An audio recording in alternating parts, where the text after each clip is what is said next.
اور صحیح روایت کے اندر موجود ہے، مشکات المصابیح میں بھی یہ روایت موجود ہے، اور دیگر حدیث کی کتب کے اندر یہ روایت صحیح سند سے موجود ہے۔ اللہ کے پیغمبر صلی اللہ علیہ وآلہ وسلم مسجد نبوی کے اندر ممبر رسول کے اوپر خطبہ ارشاد فرما رہے ہیں۔ دیکھا کہ حضرت حسن رضی اللہ تعالیٰ عنہ، حضرت حسین رضی اللہ تعالیٰ عنہ مسجد کے اندر آئے ہیں۔ مسجد کے اندر جس وقت آئے لوگ کافی موجود ہیں، اور انہوں نے لال رنگ کا جبہ پہنا ہوا ہے۔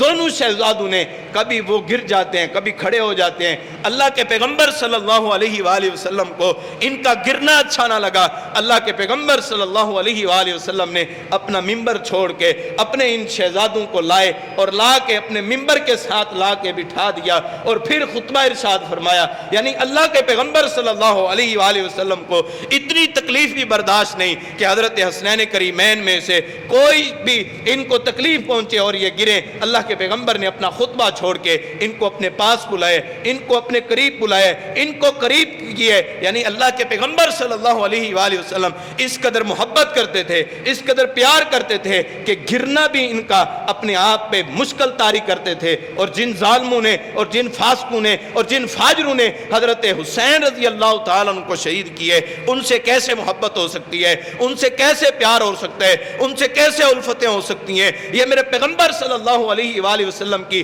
حضرت حسنین کریمین کے ساتھ محبت ہے۔ ممبر کے پاس لا کے بٹھایا۔ آج ہم کیا کرتے ہیں؟ ہماری عورتیں، ہمارے گھر کے اندر خواتین اپنے بچوں کو تیار کر کے پارکوں کے اندر تو بھیج دیتی ہیں، سیر و تفریح کے لیے روانہ کیا جاتا ہے، لیکن میری اماں نے یہ سبق دیا ہے۔ حضرت اماں سیدہ فاطمہ رضی اللہ تعالی عنہا نے حضرت حسنین کریمین کو تیار کر کے کسی پارک کے اندر نہیں بھیجا، کسی کرکٹ کے میدان کے اندر نہیں بھیجا، کسی فٹ بال کے میدان کے اندر نہیں، کہیں دوسری تیسری جگہ پر نہیں بھیجا۔ پہلے تربیت گاہ ماں کی تربیت گاہ ہوتی ہے۔ ماں نے مسجد کے اندر بھیجے تاکہ مسجد کے اندر سے یہ تعلیم حاصل کریں گے، میرے بابا کی تعلیم حاصل کریں گے، ہمارے دین کی تعلیم حاصل کریں گے۔ پہلا درس جو ہے، پہلی درس گاہ جو ہے وہ ماں ہوتی ہے۔ ماں کی ذمہ داری ہے کہ بچے کو مسجد کے اندر بھیجا کرے، معمول کے ساتھ بھیجا کرے۔ یہ میری اماں کی سنت ہے، انہوں نے مسجد کے اندر بھیجے، اور بھیجنے سے اللہ تعالیٰ نے حضرت حسنین کریمین کو اتنے رتبے اور شان پہ فائز کر دیا ہے۔